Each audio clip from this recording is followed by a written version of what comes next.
Euh, Bon, j'ai été invité pour parler de ma passion. Ma passion est assez spéciale. Je ne sais pas si ça va vous intéresser.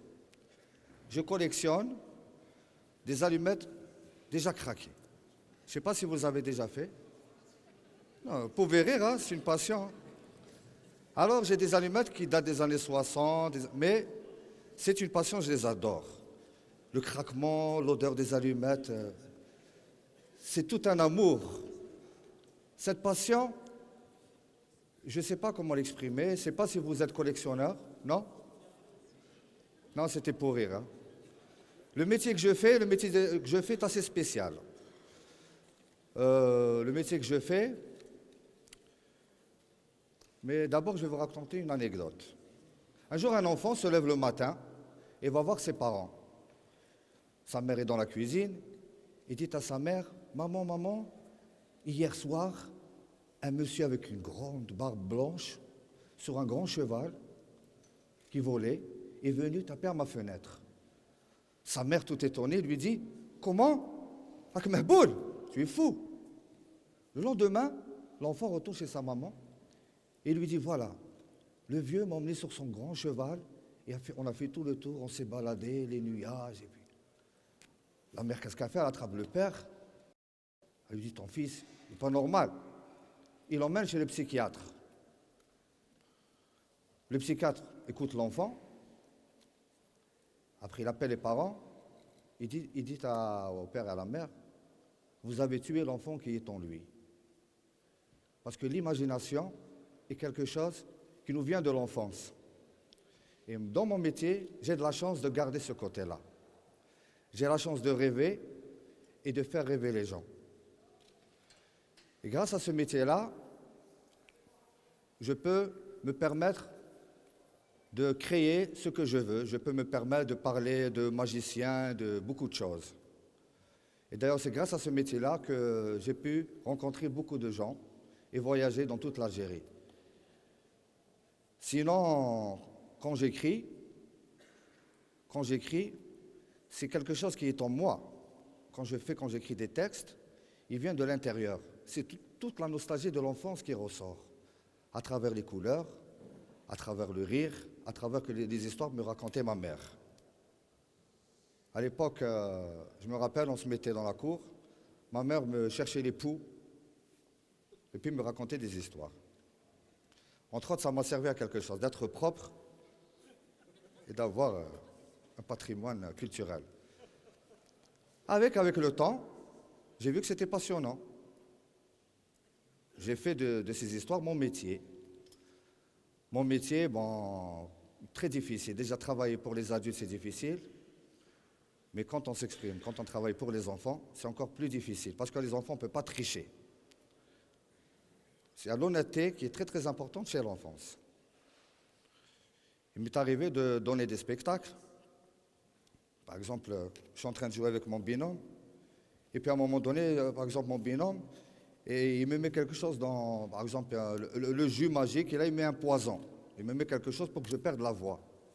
Après, je rentre, pendant que mon binôme continue son numéro, moi je vais en coulisses, je m'installe, il termine son numéro et je rentre.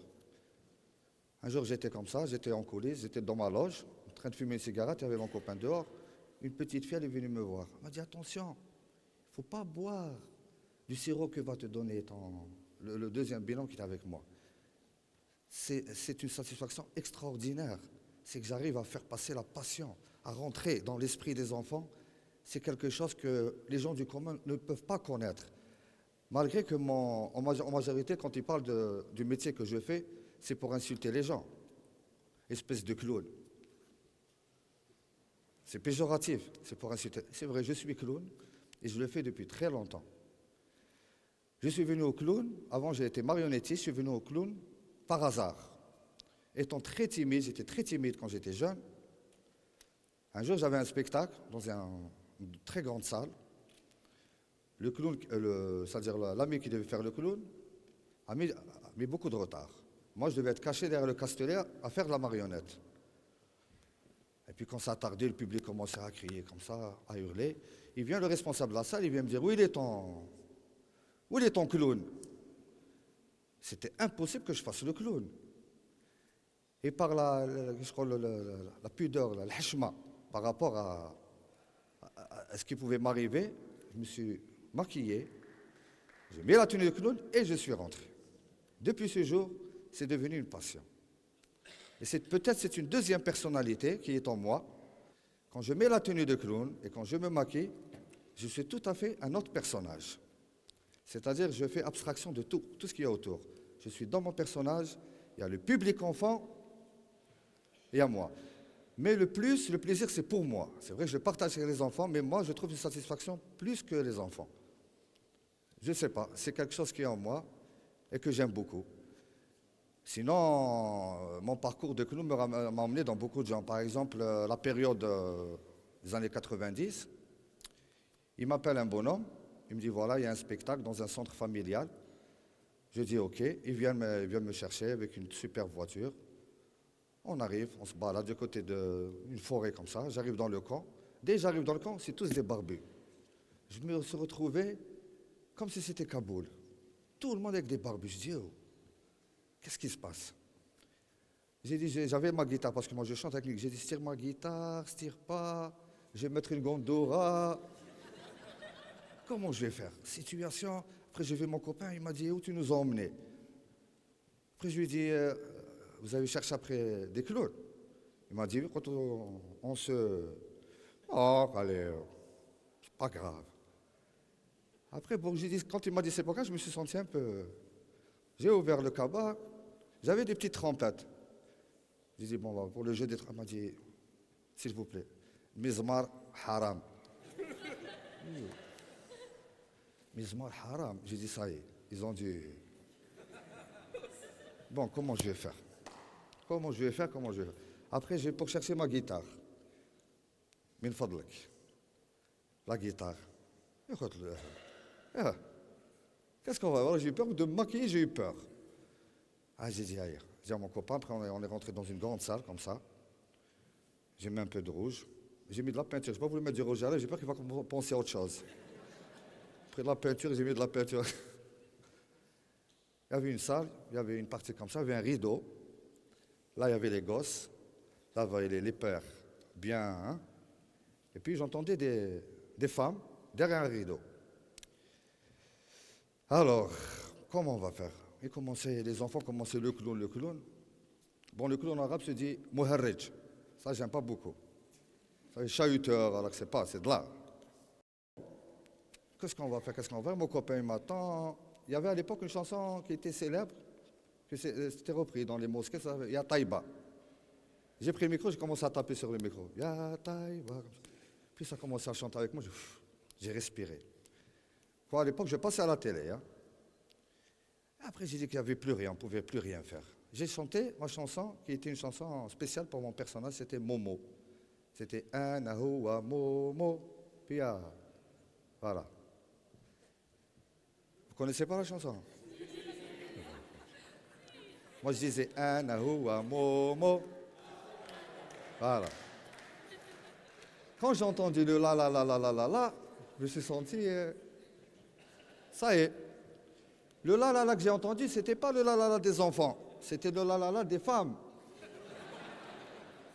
J'ai dit, là, il y a quelque chose. J'ai repris. Ana huwa momo. C'est les femmes. Hein. Après j'entends momo, chez les femmes. Ah, j'ai dit, ça marche. Soudain coup.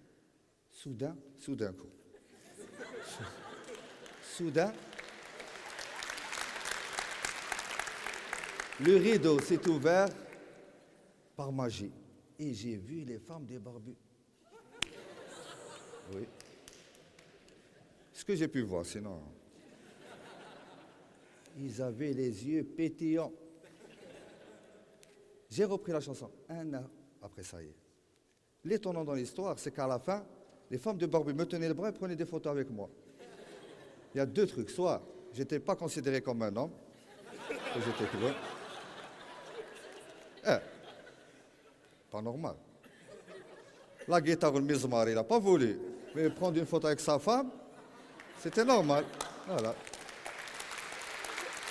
Elle m'a tenu le bras. Moi, je n'ai pas demandé les photos souvenirs, je n'ai pas voulu. Je n'ai pas voulu prendre des photos souvenirs. Elle m'a tenu le bras, ils ont pris des photos. Normal. On a terminé. Après, j'ai fait mon spectacle. Moi, ils m'ont pas ramené la guitare. J'ai continué à taper sur le micro pour m'aider. Sinon, c'était une très très bonne expérience. Et il y a des expériences malheureuses. Il y a où ça m'a ramené des grandes émotions. Par exemple, la période où j'ai passé à la télévision, où j'étais au top, j'ai fait une tournée à Guelma. À Guelma, quelque chose qui m'a marqué à vie, j'étais reçu comme Elvis Presley. Quand je dis c'est la foule, le monde voulait se prendre en photo, le well, tout ce que j'ai rêvé plutôt toute ma vie. C'est une expérience extraordinaire. Sinon, il y a d'autres expériences où j'étais utile. Par exemple, j'ai eu de la chance à travailler avec des trisomiques. J'ai monté un spectacle avec des trisomiques. Ça m'a ramené à, je ne sais pas, quelque chose, parce que c'était un monde à part. Mais je les ai pris comme des enfants tout à fait comme tout le monde. Hein. J'ai pu monter un spectacle. Par exemple, j'ai fait des spectacles pour des sourds-muets et j'ai appris le langage. Moi, je m'appelle. Dans Momo, c'était moi, je m'appelle Momo. Le clown, je crois que c'était ça. Il y avait le père, bon, la mère, c'est un peu vulgaire si je le fais devant vous. Ça ne passera pas. Alors, j'ai touché à tout. Par exemple, j'ai monté un spectacle avec des aveugles. On a dirigé les aveugles on a partagé la scène avec de la musique. C'était des notes de musique. Chaque note de musique donnait. Ça m'a ramené tellement de choses. Sinon, ça m'a permis de connaître toute l'Algérie. En un mot, les enfants se ressemblent partout. Peut-être au niveau du langage, ça change. Mais sinon, c'est le rire vient au même instant, à la même blague. Mais ça, quand même. Ça reste que, je sais pas, c'est le plus beau métier au monde. Parce que ça me permet, et ça permet aux gens qui font ce métier-là, de garder l'enfance à vie. La nostalgie de l'enfance, on la garde à vie. Et quand on garde l'enfance et l'innocence, c'est qu'on reste équilibré. Non, pour ça, je vais vous raconter une petite anecdote et on termine. Hein. Un jour, j'étais invité à la télé comme invité d'honneur. C'était le bicentenaire de Mozart. Comme je suis musicien, on a parlé de Mozart, j'ai joué de la guitare et tout. L'animatrice, ça me parlait bien. Mozart, c'était fait d'une façon bien. Quand il y a eu la partie pour la publicité, un des auditeurs m'a reconnu, a téléphoné à la télévision.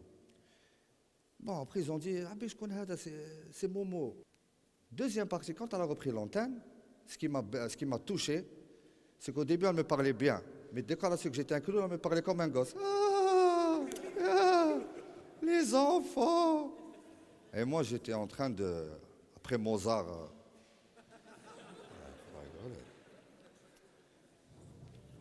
ce qu'elle me dit? Elle me dit, tu travailles pour les enfants. تحب الدراري.